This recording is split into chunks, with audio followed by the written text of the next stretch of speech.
साक्षात धर्म के विग्रह हैं। और अगर धर्म नहीं रहेगा तो राम भी नहीं रहेंगे। अगर धर्म नहीं रहेगा तो राम भी नहीं रहेगा। धर्म है इसीलिए राम जी हैं। अगर धर्म चला जाएगा तो राम जी भी तुम्हारे पास नहीं रहेंगे। इसलिए राजन, धर्म को पकड़ करके रखो। न धर्मम हातुमर्हसि, धर्म को नहीं त्याग सकते। विश्वामित्र जी के वचन को सुनकर दशरथ जी सोचने लगे, बात पूरी पूरी समझ नहीं पाए। क्या भैया क्या कर रहे हो? झनक कम करो। बोलो श्री सीतारामचंद्र भगवान की।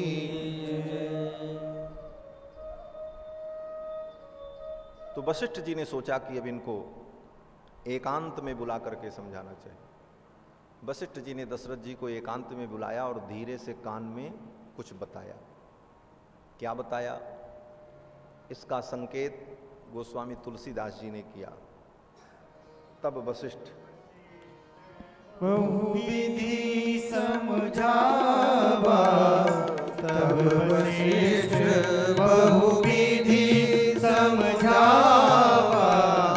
नप संदेह नास कह पावा, नप संदेह नास कह पावा, नप संदेह नास कह पावा, नप संदेह नास कह पावा। तब वशिष्ठ बहुविधि समझावा, तब वशिष्ठ बहुविधि समझावा, तब वशिष्ठ बहुविधि समझावा। तब वशिष्ठ बहुविधि समझावा। अनेक प्रकार से, बहुत प्रकार से वशिष्ठ जी ने दशरथ जी को समझाया और कहा कि राजन, राम को दे दो। एक अर्थ तो ये है। और हमारे पूज्य श्री स्वामी जी महाराज एक विशेष भाव कहते थे कि तब वशिष्ठ बहुविधि समझावा। बहु की विधि समझाई। बहु की विधि क्या समझाई? दशरथ जी ने कहा, राजन, अभी कुछ देर पहले आप चिंतन कर रहे थे ना कि चिंतयामास धर्मात्मा तेषाम दार क्रियाम प्रति। इनका ब्याह कैसे होगा इसकी चिंता आपको थी। तो चिंता का हरण करने के लिए ही विश्वामित्र जी आए हैं। आप इधर से दे दो, ये राम जी को ले करके जाएंगे, उधर से बहू को लेकर के आएंगे, इनका ब्याह हो जाएगा। तब वशिष्ठ बहुविधि समझावा। और इतना सुनते ही दशरथ जी का भाव बदल गया। दशरथ जी तैयार हो गए राम जी को देने के लिए। क्यों? बोले देखो, राम जी क्या हैं? बोले राम जी मूल धन है। मूल धन व्यक्ति किसी को नहीं देता, लेकिन अगर उसे ये लालच दे दिया जाए कि इस मूल धन के ऊपर 10% ब्याज लगा करके हम लौटाएंगे, तो आदमी मूल धन दे देता। तो भगवान ही तो मूल धन है, परम धन है। हमारे आचार्य कहते हैं, धनम मदीयम तव पाद पंकजम कदानु साक्षात करवाणी चक्षुषा। तो भगवान परम धन है। अपने धन को कोई देना नहीं चाहता, लेकिन एक परिस्थिति होती है कि ब्याज का अगर लोभ आ जाए तो मूल धन व्यक्ति देता है। और मूल धन को चुपचाप रखे रहो, उस पे ब्याज न लगे तो मूल धन बढ़ता नहीं है, उतना को उतने रहता है। भगवान मूल धन है और भक्ति स्वरूपा श्री जानकी मानो ब्याज है। भगवान मिल जाए, भगवान की भक्ति न मिले तो भगवान में कितना आनंद है, उस आनंद का अनुभव जीव नहीं कर सकता। भक्ति ही उस आनंद का संवर्धन देती है, अनुभव कराती। इसीलिए ब्याज की महत्ता है। दशरथ जी महाराज ने सहर्ष राम को देने की बात स्वीकार कर ली। वशिष्ठ जी ने कहा, राजन ये मत सोचो कि ये विश्वामित्र जी असमर्थ हैं, ये समर्थ हैं। उन असुरों का विनाश ये अपने संकल्प मात्र से कर सकते हैं। तेषाम निग्रहणे सक्त स्वयं च कुशिकात्मजः। कुशिक नंदन विश्वामित्र उन असुरों का विनाश करने में स्वयं समर्थ हैं। तो दशरथ जी ने कहा, तो फिर हमारे यहां मांगने क्यों आए? कर लेते विनाश राक्षसों का, मेरे राम को लेने क्यों आए? तो वशिष्ठ जी ने कहा कि तव पुत्र हितार्थाय, तुम्हारे पुत्रों का हित करने के लिए आए। ऐसा हितैषी दुनिया में कोई होगा कि छोटा बन करके, याचक बन करके, दीन बन करके दरवाजे पर आकर के मांग करके आपका हित करे?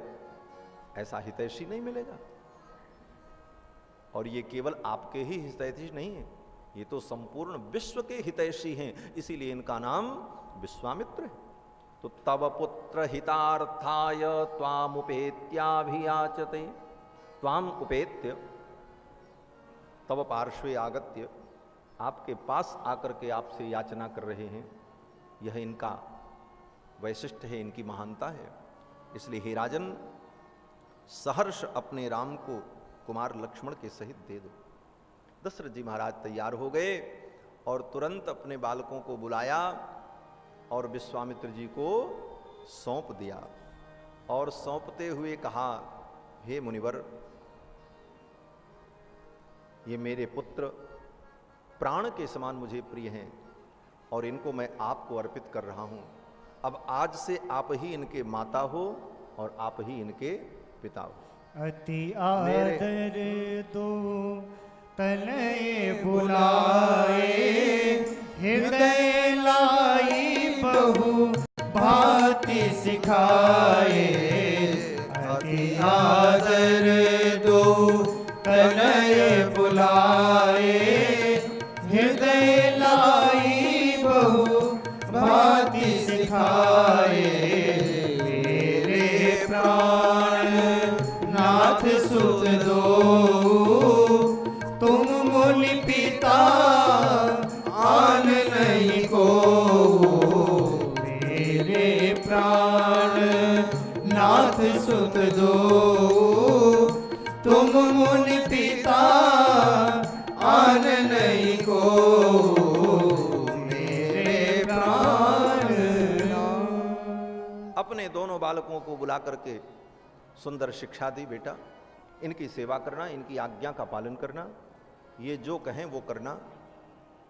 और विश्वामित्र जी से कहा, मुनिवर मेरे प्राणनाथ सुत दो, तुम मुनि पिता आन नहीं को। आप ही इनके पिता संरक्षक हो, अब आप इन्हें संभालो। ऐसा कह करके श्री दशरथ जी ने अपने दोनों कुमारों को विश्वामित्र जी को सौंप दिया। विश्वामित्र जी ने तुरंत राम जी से कहा, राम अब चलो। एक सेकंड भी विश्वामित्र जी रुकना नहीं चाहते, जल्दी से लेकर के चलें। क्यों? बोले पता नहीं राजा की बुद्धि कहीं फिर बदल गई तब क्या होगा। बड़े मुश्किल से तो महाराज तैयार हुए, इतना समझाने के बाद ये अपने पुत्र को विदा करने को तैयार हुए। कहीं बुद्धि बदल गई तो बना बनाया काम बिगड़ जाएगा। इसलिए विश्वामित्र जी ने कहा, राम विलंब मत करो, जल्दी जाओ, अपनी माताओं को प्रणाम करके उनका भी आशीर्वाद लेकर के आ जाओ। ठाकुर जी चल पड़े। भगवान श्री राम कुमार लक्ष्मण दोनों भाई गए और मां को प्रणाम किया। मां ने आशीर्वाद दिया, विदा कर दिया। गोस्वामी जी महाराज लिखते हैं कि जननी भवन गए प्रभु, जननी भवन गए प्रभु और चले नाई पद शीस। प्रणाम किया और चल पड़े। माताओं ने कहा जाओ जाओ, विदा कर दिया। विचार करने की बात है, भक्तों की उत्प्रेक्षा है कि भाई पिता से ज्यादा वात्सल्य तो मां के अंदर होता है। पिताजी अपने पुत्र को विदा करने में इतनी देर लगाए, कितनी बहस की, हम राम को नहीं दे सकते, राम हमारे राजीव लोचन हैं, बालक हैं, युद्ध नहीं कर सकते, मेरा प्राण निकल जाएगा, मैं इन्हें नहीं दूंगा। इतना करते कराते विश्वामित्र जी ने, वशिष्ठ जी ने, सब ने समझाया, तब राजी हुए। और माताएं, बोले माताओं ने तो एक बार में ही विदा कर दिया। जननी भवन गए प्रभु चले नाई पद शीस, प्रणाम किया और चल पड़े। माताओं ने क्यों नहीं रोका? बोले माताएं तो प्रतीक्षा ही कर रही थी कि विश्वामित्र जल्दी से आवें और मेरे बालकों को ले जाएं। क्यों?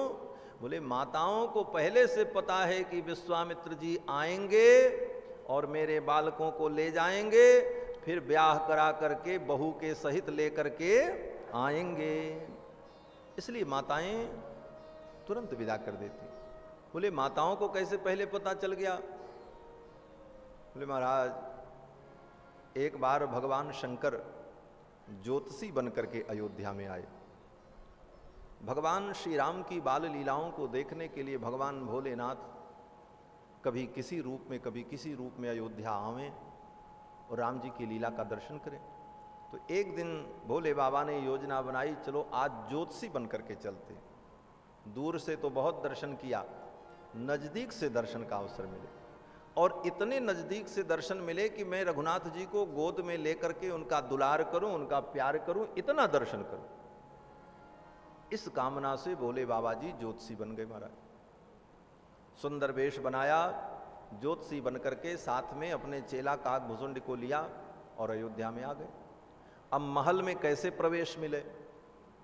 कोई निमंत्रण आवे तब जाएं, ऐसे तो जाना संभव नहीं। तो भोले बाबा ने अपनी विद्या का प्रयोग किया। अयोध्या की गली में घूम घूम करके लोगों का हाथ देखने लगे। कोई व्यक्ति मिल जाए, सुनो सुनो जरा अपना हाथ दिखाना, और अपना हाथ दिखावे तो भोले बाबा भूत भविष्य वर्तमान सब सही सही बता दे। थोड़ी ही देर में पूरी अयोध्या में ये चर्चा का विषय बन गया। अरे एक ज्योतिषी बाबा है, हाथ देखते ही भूत भविष्य वर्तमान सब बता देते। अवध आज आगमी एक आयो, आज अयोध्या में एक आगमी आए हैं, ज्योतिषी आए हैं। गोस्वामी तुलसीदास जी महाराज गीतावली रामायण में अनुभव करते हैं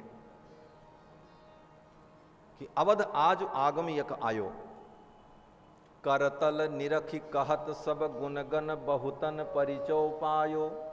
हाथ देख करके सब गुण वर्णन कर देते। बहुत लोगों ने परिचय प्राप्त किया, चर्चा होने लगी। तब तक किसी दासी ने जाकर के महल में बताया, महारानी आज कोई ज्योतिषी अयोध्या में आए हैं, बड़ी चर्चा हो रही, हाथ देख करके भूत भविष्य वर्तमान सब बता देते। मैया कौशल्या ने कहा अच्छा। बोले जाओ ज्योतिषी जी को बुला के लाओ। राजमाता की आज्ञा हो गई तो फिर आना ही आना। ज्योतिषी जी महाराज बुलाए गए। सुंदर सिंहासन पर ज्योतिषी जी को विराजमान कराया। मैया कौशल्या ने, केकई सुमित्रा ने उनका पूजन किया, वंदन किया और कहा महाराज कुछ भूत भविष्य बताओ। बोले किसका भूत भविष्य बताना है, बताओ। तो माताओं को अपनी चिंता नहीं होती, माताओं को अपने पुत्र की चिंता होती, इसके भविष्य में क्या हो। पुत्रों के सुख की चिंता, उनके भविष्य की चिंता ही मां को होती है। मां कौशल्या ने कहा कि मेरे लाला के हाथ को देख करके इसका भविष्य बताओ, आगे क्या क्या होगा। तो भोले बाबा ने कहा बालक को ले आओ। राम जी को कौशल्या जी लेकर के आई। बोले इस बालक को मेरी गोद में दे दो, तब मैं इसका हाथ देखूंगा। मैया कौशल्या ने रघुनाथ जी को भोले बाबा की गोद में दे दिया और भोले बाबा ने गोद में ले लिया और प्रेम पूर्वक भगवान के करारविंद को, मुखारविंद को देखने लगे। देखने का तो बहाना था, ठाकुर का दर्शन करना था, और देख करके वर्णन प्रारंभ किया। जन्म प्रसंग कहो कौशिक मिससी स्वयं बरगायो। जन्म प्रसंग कहो, भोले बाबा ने सबसे पहले जन्म प्रसंग कहा, क्योंकि जन्म तो भूतकालिक घटना थी।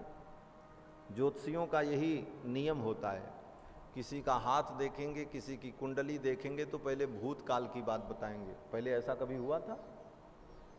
तो वो बात अगर सत्य ठहर जाएगी तो व्यक्ति का ज्योतिषी में विश्वास हो जाएगा कि हाँ ठीक बता रहे, फिर आगे चाहे झूठा ही बतावें तो कोई बात नहीं, व्यक्ति मान लेगा।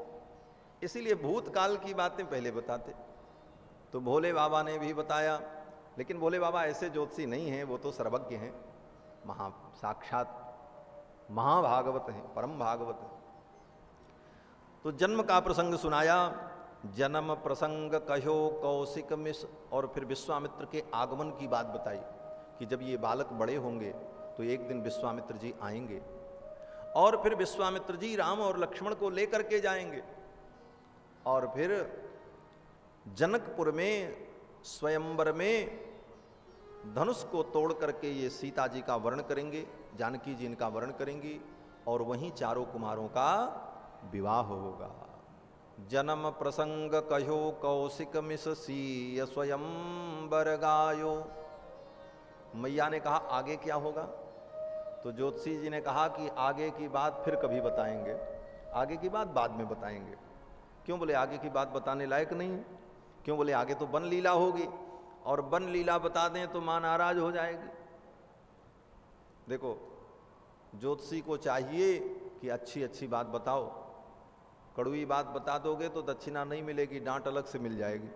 इसलिए अच्छा अच्छा बताना चाहिए, जो कुछ कुंडली में गलत बातें हों, कोई दुर्घटना हो या कोई ऐसी बात हो तो उसको नहीं बताना चाहिए, और बताना भी हो तो घुमा करके बताना चाहिए कि इतने वर्ष बाद कुछ ऐसा विपरीत योग आने वाला है, लेकिन घबराने की बात नहीं है, कुछ पूजा करा लेना, मृत्युंजय का जप करा लेना, ये कर लेना वो कर लेना, सब ठीक हो जाएगा।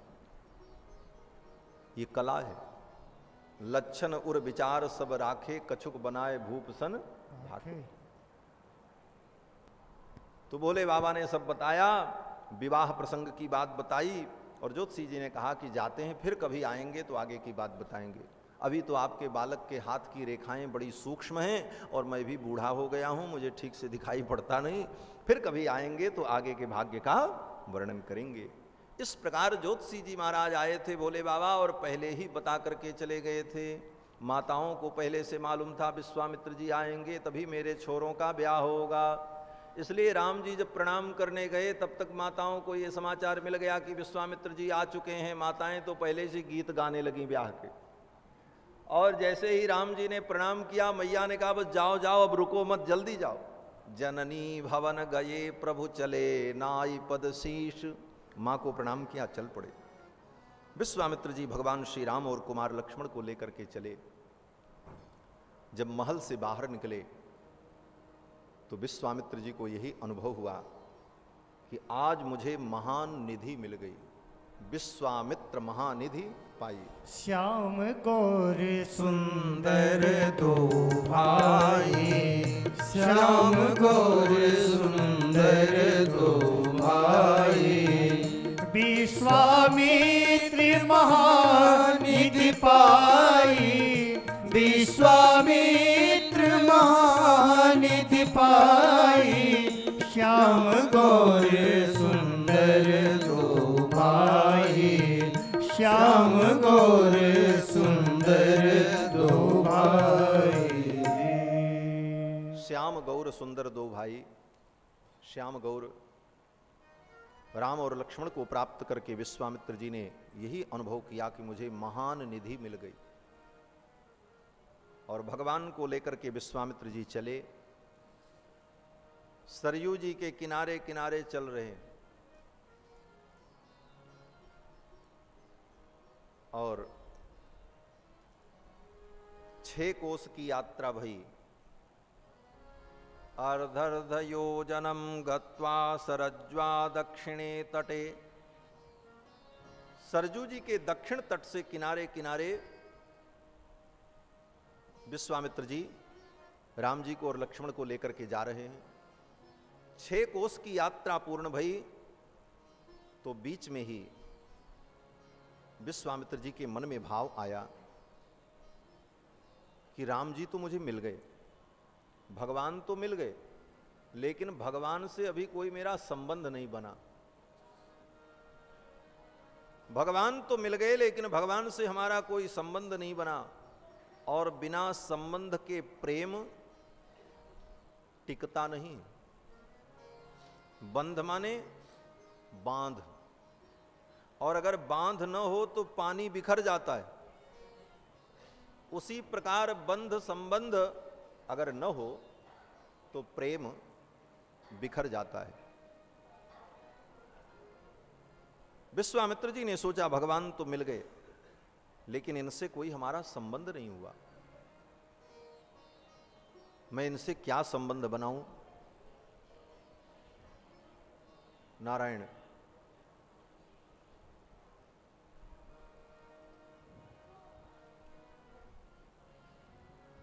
इनको मैं अपना क्या बनाऊं?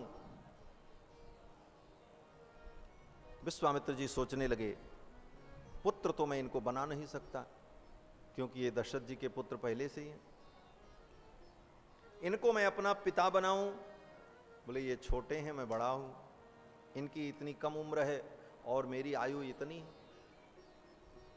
बोले मैं इनको अपना गुरु बना लूं? विश्वामित्र जी ने सोचा ये गुरु बनाने लायक भी नहीं, क्योंकि ये क्षत्रिय हैं और मैं ब्राह्मण हूं, इसलिए मेरे आचार्य भी नहीं बन सकते, गुरु भी नहीं बन सकते। तो विश्वामित्र जी ने सोचा एक संबंध बचा है, मैं इनका गुरु बन जाऊं, इनको अपना चेला बना लूं।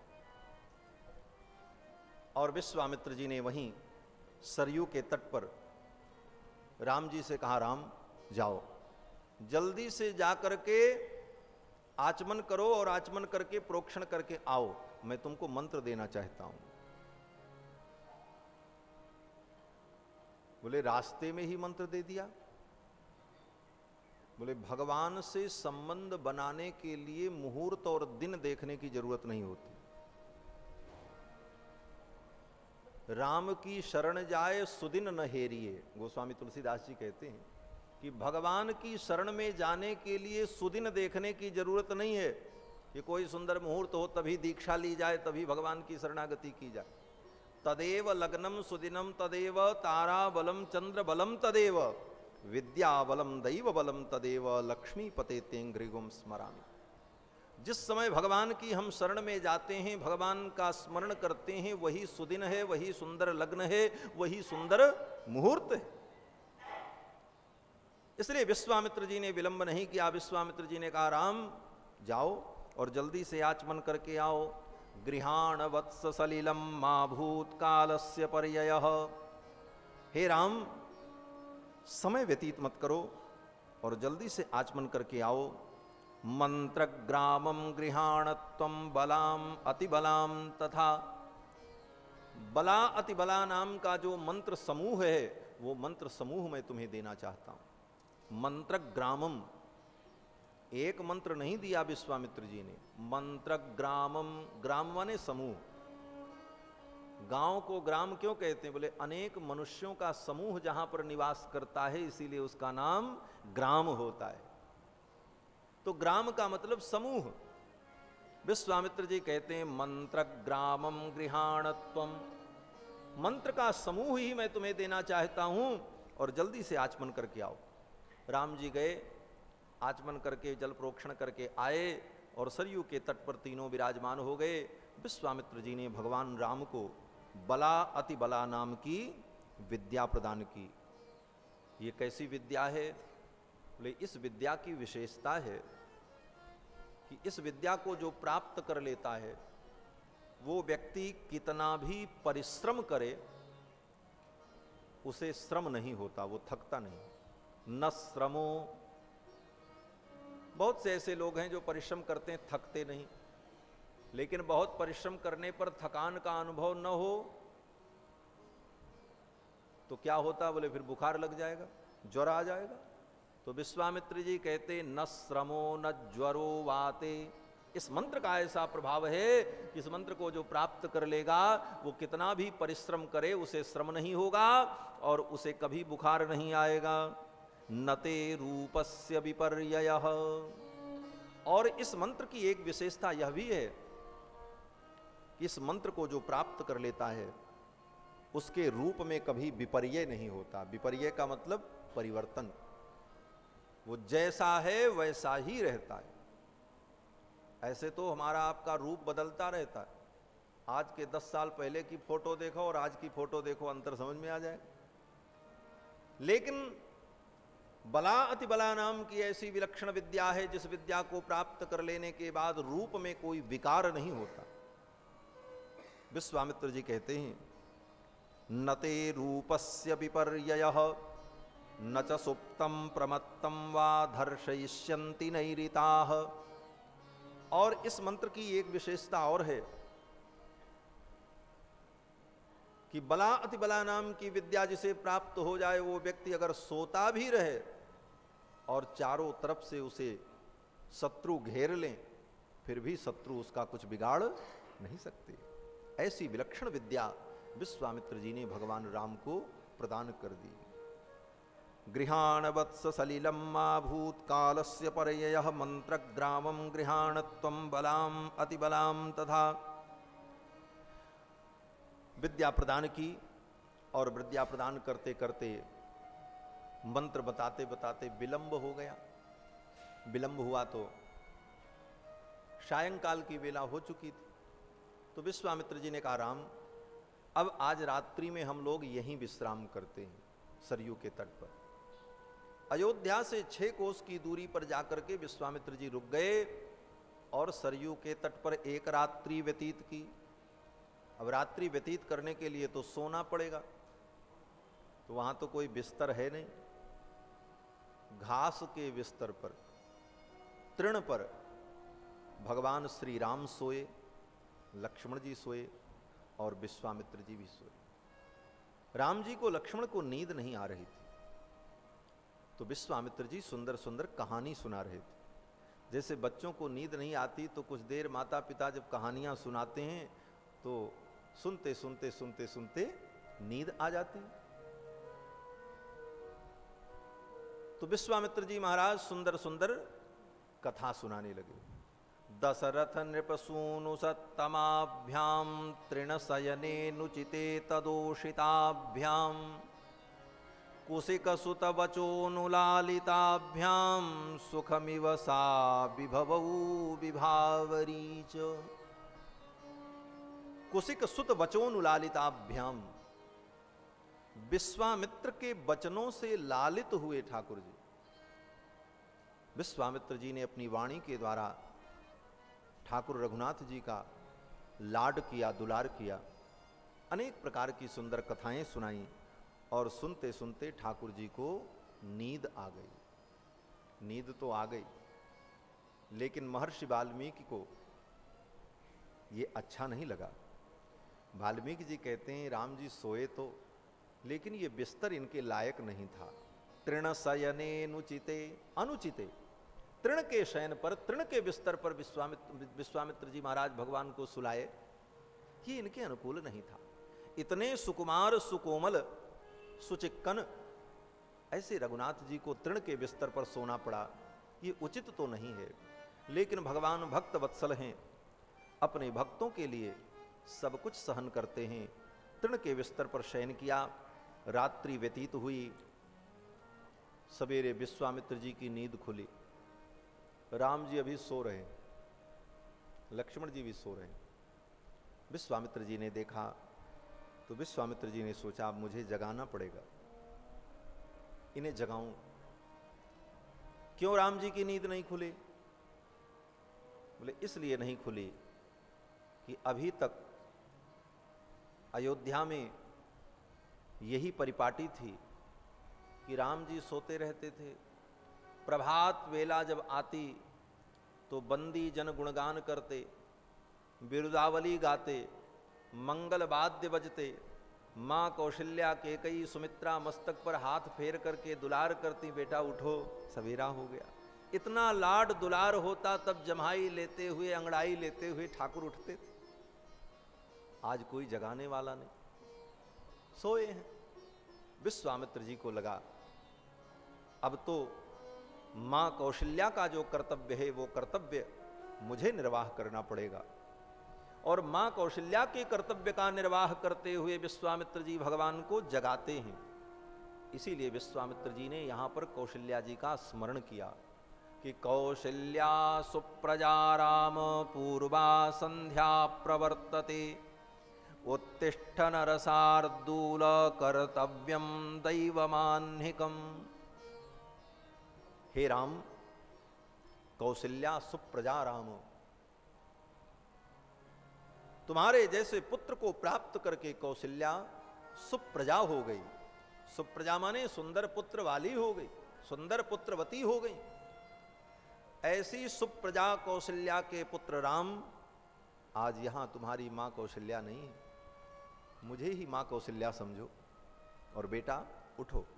कौशल्या सुप्रजा राम पूर्वा संध्या प्रवर्तते। प्रातःकालीन संध्या का समय आ गया है। उत्तिष्ठ नरसार्दूल, हे नरसार्दूल, हे नरसिंह उठो। कर्तव्यम दैवमान्हिकम, अपने आह्निक कृत्य को, अपने दैनिक कृत्य को संपन्न करो। ऐसा कहकर के विश्वामित्र जी ने भगवान को जगाया।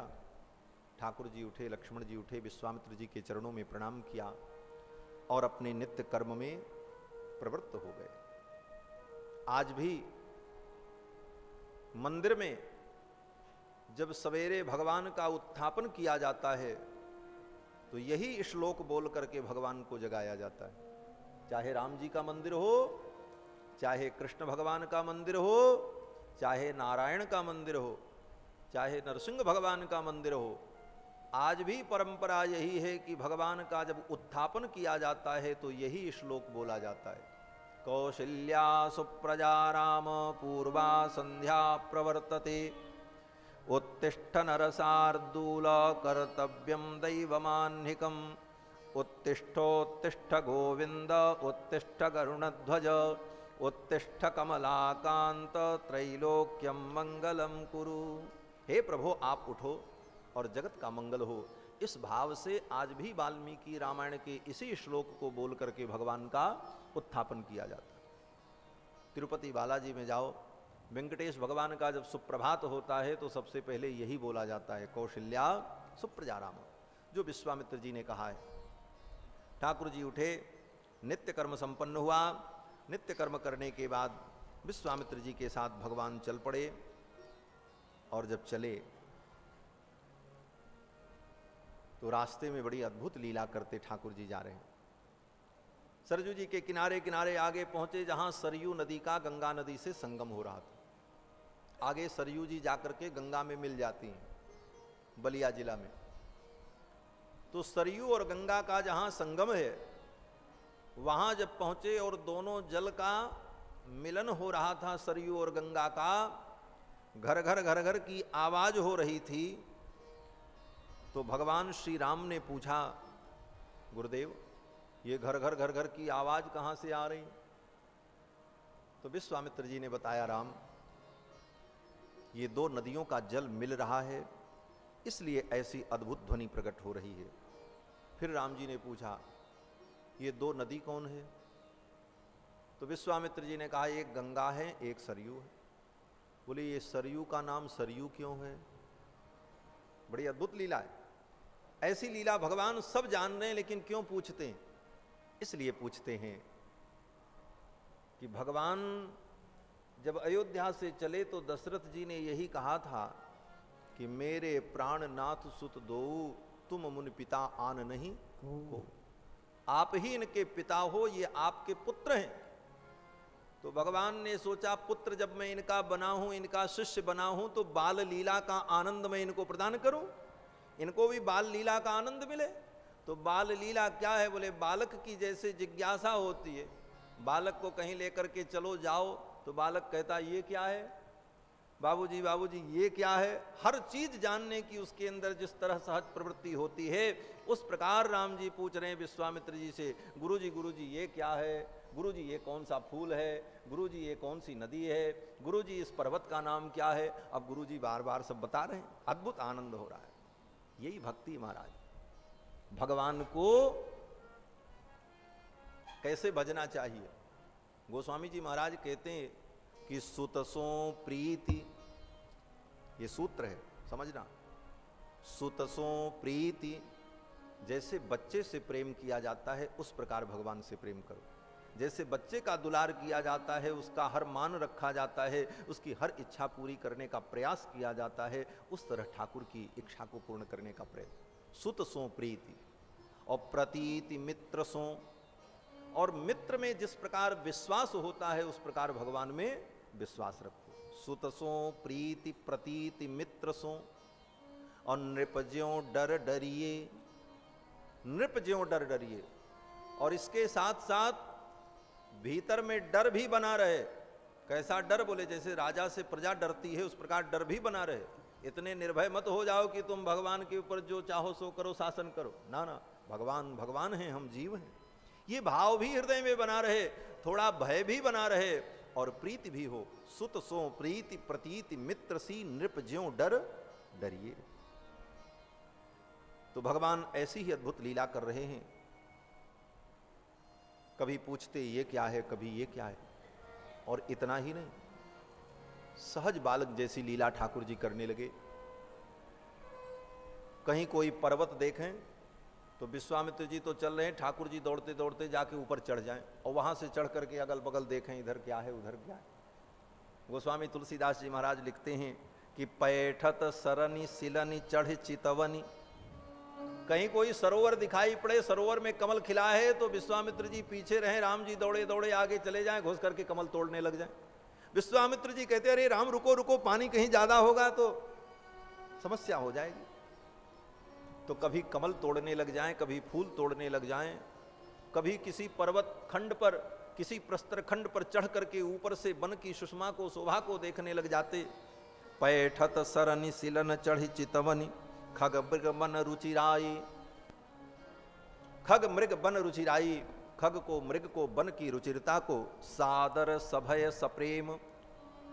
अब देखो, जो बात पहले मैंने कही वही यहां भी गोस्वामी जी कह रहे हैं कि सादर सभय सप्रेम पुलक मुनि पुनि पुनि लेत बुलाई। विश्वामित्र जी किस प्रकार बुलाते हैं राम जी को? बोले सादर सभय सप्रेम, भगवान के प्रति आदर भाव भी हो, भगवान से प्रेम भी हो और भगवान से भय भी हो। सादर सभय सप्रेम पुनक पुनि पुनि लेत बुलाई। बार बार विश्वामित्र जी बुलाते, राम इधर आओ, उधर मत जाओ, उधर पानी ज्यादा है, उधर पत्थर ऊंचा खाला है, गिर जाओगे, चोट लग जाएगी। इस प्रकार कह करके विश्वामित्र जी बार बार बुलाते हैं और राम जी अपनी चंचलता के द्वारा, चपल लीला के द्वारा विश्वामित्र जी को आनंद प्रदान करते। ऐसी मधुर लीला करते हुए भगवान श्री रघुनाथ जी, कुमार लक्ष्मण विश्वामित्र जी के साथ आगे बढ़े। सरयू नदी को, जहां पर सरयू और गंगा का संगम था, गंगा को पार करके उस पार पहुंचे। उस पार एक घनघोर जंगल दिखाई पड़ा।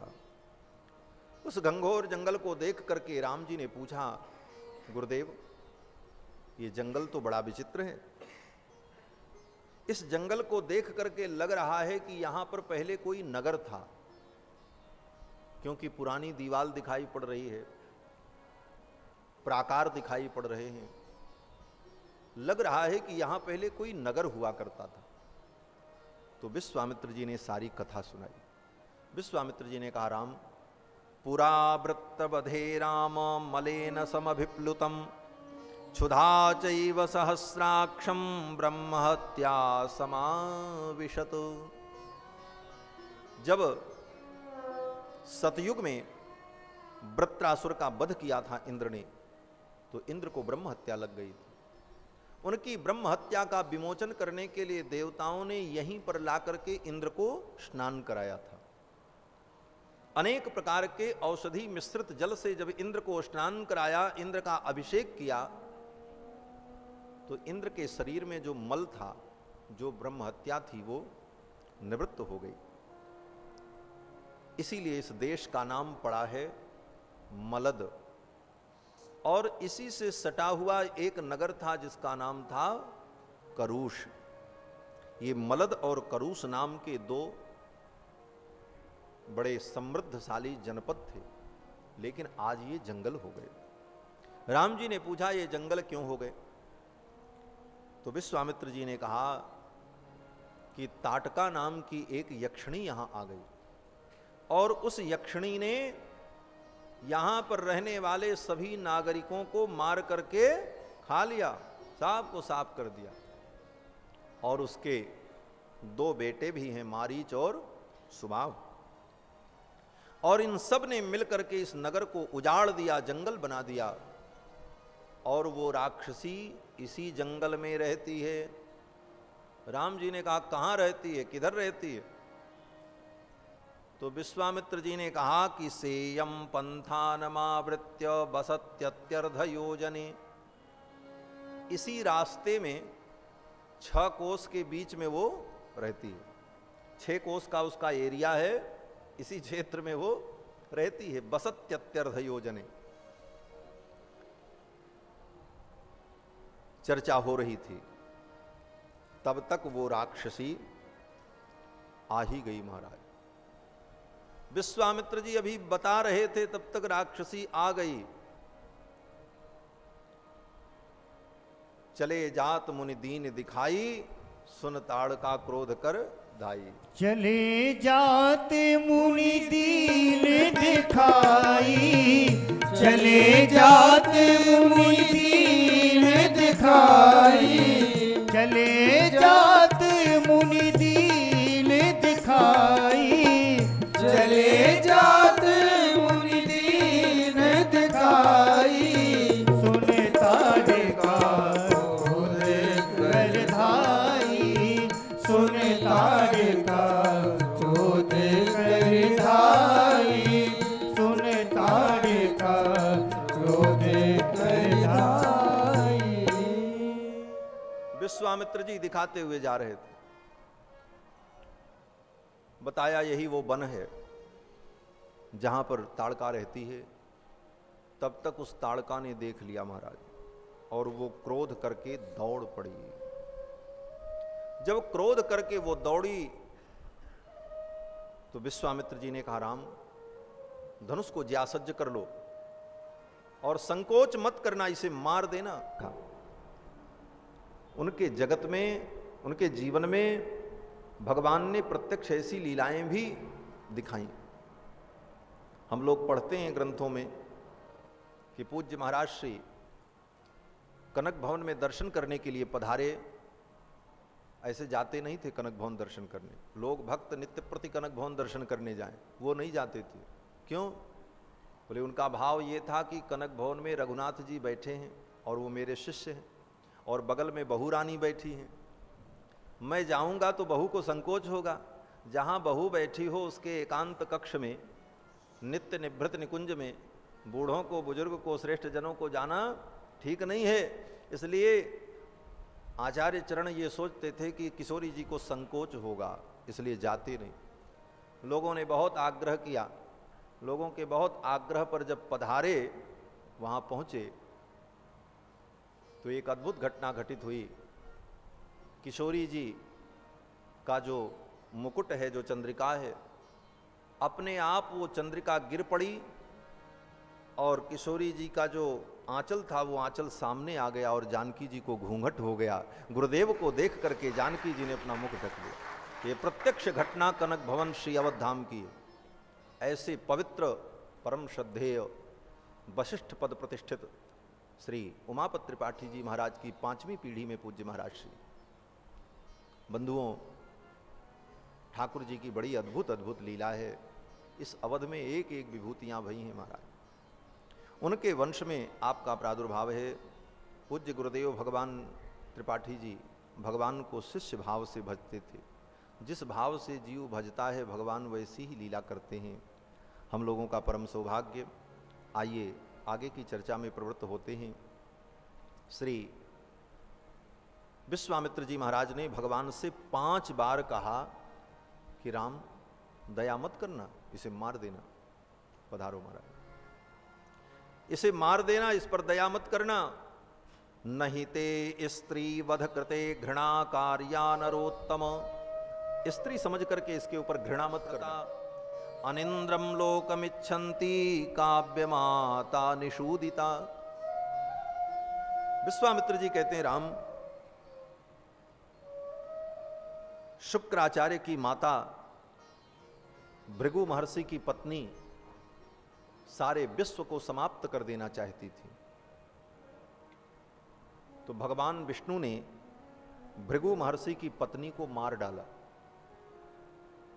तो भगवान विष्णु ने भृगु की पत्नी का वध किया है, और आप तो विष्णु के ही अवतार हो, इसलिए आपके लिए कोई नया कार्य नहीं है।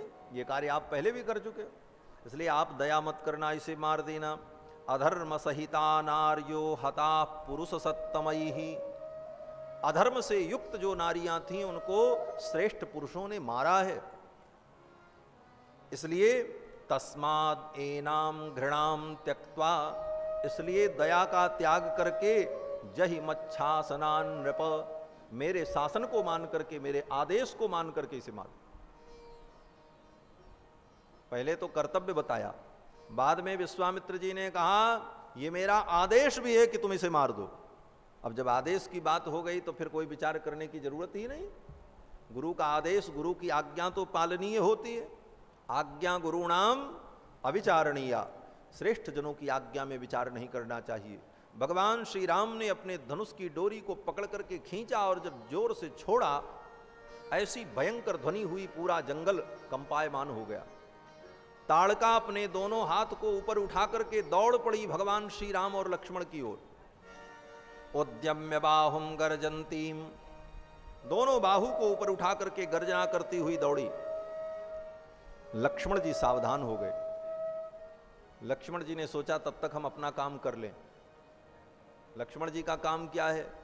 बोले कोई राक्षसी आवे तो उसका नाक कान काटना, यही लक्ष्मण जी का काम। केवल शूर्पणखा का नाक कान नहीं काटा है लक्ष्मण जी ने, 3 राक्षसियों का नाक कान लक्ष्मण जी ने काटा है। ताड़का का, शूर्पणखा का, और एक राक्षसी और थी जिसका नाम था अयोमुखी, वाल्मीकि रामायण में। तो अयोमुखी नाम की राक्षसी आई तो वो भी लक्ष्मण जी से ब्याह करना चाहती थी, अरण्यकांड में कथा आएगी। तो लक्ष्मण जी ने उसका भी नाक कान साफ कर दिया। तो ताड़का जब आई तो लक्ष्मण जी महाराज विनिवृत्ताम करोम्यद्य हृतकर्णाग्रनासिकाम, लक्ष्मण जी महाराज ने सौमित्रिरकरोत् क्रोधात् धृतकर्णाग्रनासिकाम, क्रोध में आकर के लक्ष्मण जी महाराज ने ताड़का के नाक कान को काट लिया। जब नाक कट गई, कान कट गया, तो इधर से खून की धारा, इधर से खून की धारा, इधर से खून की धारा। कज्जल काया, काजल के समान काली विशाल काया ताड़का, और 3 खून की धारा जब बहने लगी तो लग रहा था जैसे काजल का कोई पर्वत हो, कोयले का कोई पर्वत हो, और उस पर्वत से लाल रंग की 3 नदियां प्रवाहित हो रही हों। ऐसा भयानक रूप हुआ। उद्यम्य बाहुम गर्जंतीम, दोनों बाहु को ऊपर उठा करके राम मेवाभ्यधावत, राम की ओर वो दौड़ पड़ी। जब दौड़ी तो उसके उस भयानक रूप को देख करके विश्वामित्र जी के हृदय में राम और लक्ष्मण के प्रति वात्सल्य भाव प्रकट हो गया कि कहीं ये राम का अनिष्ट न कर दे। तुरंत विश्वामित्र जी ने राम और लक्ष्मण को पकड़ करके अपनी पीठ के पीछे छिपा लिया और सामने खड़े हो गए। हुंकार करते हुए विश्वामित्र जी ने कहा, तिष्ठ तिष्ठ, रुक जा। विश्वामित्र जी के गंभीर वचनों को सुनकर ताड़का वहीं रुक गई और तुरंत विश्वामित्र जी ने राम लक्ष्मण को आगे करके हृदय से लगाया, मस्तक पर हाथ फेरा। स्वस्ति राघवयोरस्तु जयम चैवाभ्यभाषत, स्वस्ति राघवयोरस्तु, दोनों कुमारों को आशीर्वाद दिया विश्वामित्र जी ने और कहा, राम तुम्हारी जय हो। विश्वामित्र जी ने भगवान को आशीर्वाद दिया। भगवान को जब कोई जीव आशीर्वाद देता है तो इसको मंगलाशासन कहते हैं। और वाल्मीकि रामायण मंगलाशासन ग्रंथ है। इस ग्रंथ में भगवान को सभी लोगों ने आशीर्वाद दिया है। विश्वामित्र जी ने आशीर्वाद दिया, वशिष्ठ ने दिया, दशरथ जी ने दिया, हनुमान जी ने भगवान को आशीर्वाद दिया, सीता जी ने भगवान को आशीर्वाद दिया। सब ने भगवान का मंगलाशासन किया है। इसलिए वाल्मीकि रामायण को मंगलाशासन ग्रंथ कहते हैं। और मंगलाशासन से ही वाल्मीकि रामायण का प्रारंभ है महाराज। वो प्रसंग मैं बताना भूल गया, आज उस प्रसंग की चर्चा कर लेते हैं कि महर्षि वाल्मीकि के मुख से जो पहला श्लोक प्रकट हुआ, मां निषाद प्रतिष्ठाम तम अगम शाश्वती समाह यत क्रौंच मिथुनादेकम अवधि काम मोहितम, ये विश्व की प्रथम कविता है। इस पंक्ति के पहले विश्व में कोई काव्य की पंक्ति नहीं थी। 4 वेद ही थे जो अपौरुषेय हैं, अनादि हैं। कोई लौकिक पंक्ति किसी कवि की कविता इस जगत में प्रकट नहीं हुई। पहली कविता विश्व के प्रथम कवि वाल्मीकि के मुख से प्रकट हुई। किस रूप में? बोले मा निषाद प्रतिष्ठाम त्वम अगमः शाश्वती समाह यत् क्रौंच मिथुनादेकम अवधि काममोहितम। निषाद को साप देने के लिए यह कविता प्रकट हुई।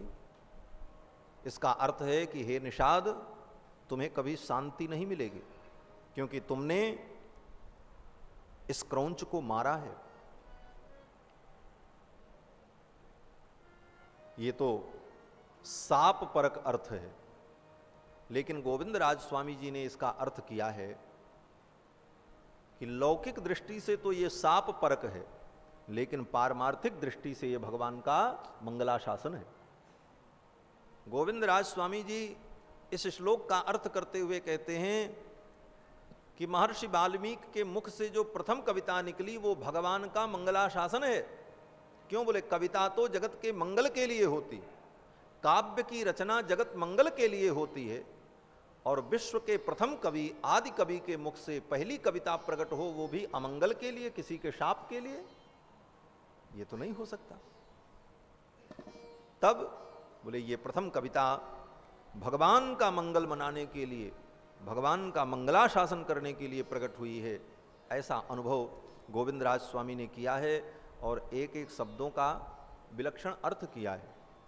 गोविंदराज स्वामी जी अर्थ करते हुए कहते हैं कि मां निषाद, मां निषाद का मतलब मां माने लक्ष्मी, लक्ष्मी जी का एक नाम है मां,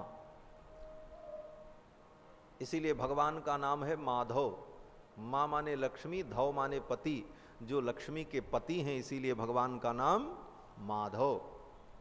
तो मां माने लक्ष्मी, मां निषाद, तो मां निषाद का मतलब लक्ष्मी निवास, निषाद माने निवास, अर्थात भगवान कौन है? बोले लक्ष्मी निवास, ये भगवान का नाम हो गया। उन्हीं को कहो श्रीनिवास, वही श्रीनिवास। तो हे मां निषाद, हे लक्ष्मी निवास, प्रतिष्ठाम त्वम अगमः, आपको प्रतिष्ठा प्राप्त हो, आपका यश बढ़े, आपकी कीर्ति का विस्तार हो। क्यों? बोले यत् क्रौंच मिथुनादेकम अवधीहि, क्रौंच के जोड़े में से एक को आपने मार दिया। कौन से क्रौंच जोड़े में से एक को आपने मारा? बोले रावण और मंदोदरी का जो ये जोड़ा है, यही क्रौंच का जोड़ा है, यही क्रौंच है। क्रौंच का मतलब कुटिल गति वाला। तो कुटिल गति वाला जो रावण है, ऐसे रावण को आपने मार दिया।